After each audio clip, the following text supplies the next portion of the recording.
ঢাকা 3-এর মাননীয় সংসদ সদস্য, বাংলাদেশ জাতীয়তাবাদী দলের নির্বাহী স্থায়ী কমিটির অন্যতম সদস্য জনাব বাবু গয়েশ্বরচন্দ্র রায়। আজকে 45তম শাহাদাত বার্ষিকী। এই দিনটা প্রায় আমরা জিয়ার অনুসারীদের মুখে স্লোগান শুনি, আজকের এই দিনই জিয়া তোমার মনে পড়ে।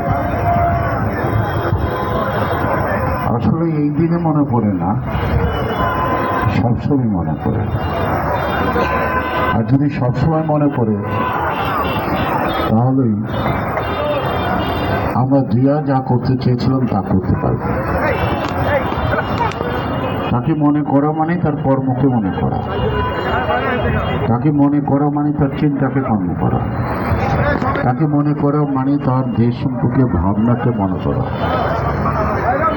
স্বাধীনতার ঘোষক, বহুদলীয় গণতন্ত্রের প্রবর্তক, আধুনিক বাংলাদেশের রূপকার শহীদ রাষ্ট্রপতি জিয়াউর রহমানের 45তম শাহাদাত বার্ষিকী উপলক্ষে সুবাড্ডা 1 নম্বর ইউনিট বিএনপি অঙ্গ সহযোগী সংগঠনের পক্ষ থেকে আজকে দোয়া মাহফিল এবং তোবারক বিতরণ অনুষ্ঠানে সম্মানিত সভাপতি জনাব মতিউর রহমান চঞ্চল, মঞ্চে উপবিষ্ট সম্মানিত প্রধান অতিথি, বাংলাদেশ জাতীয়তাবাদী দল জাতীয় স্থায়ী কমিটির সম্মানিত সদস্য, ঢাকা 3 আসন থেকে জনগণের ভোটে নির্বাচিত মাননীয় সংসদ সদস্য বাবু গয়েশ্বরচন্দ্র রায় সহ উপস্থিত বিএনপি অঙ্গ সহযোগী সংগঠনের সকল পর্যায়ের নেতৃবৃন্দ, সবাইকে সংগ্রামী সালাম জানাচ্ছি।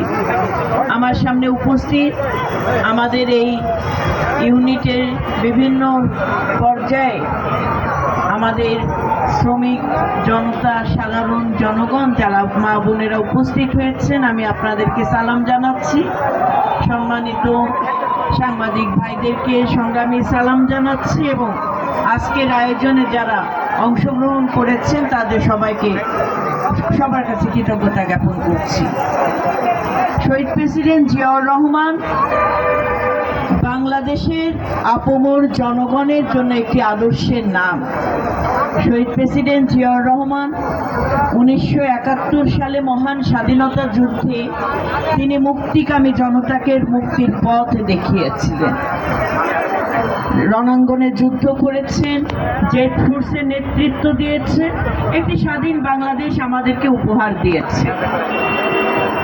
সংগ্রামী আমার ভাইরা, এই নেতা তিনি দেশের ক্লান্তিকালে দেশের দায়িত্বভার গ্রহণ করেছিলেন। সিপাহী জনতার বিপ্লবের মাধ্যমে বন্দি দশা থেকে মুক্ত হয়ে তিনি বাংলাদেশের রাজনীতিতে পাদপ্রদীপের মতো জ্বলে ওঠেন। এই রাজনীতি তখন তিনি কেন্দ্রভূত না করে রাজনীতি ছড়িয়ে দিয়েছিলেন বাংলাদেশের সকল পর্যায়ে, তৃণমূল পর্যায়ে তিনি রাজনীতি ছড়িয়ে দিয়েছিলেন। তার লক্ষ্য কি ছিল, তার উদ্দেশ্য কি ছিল? মানুষের সেবা করা।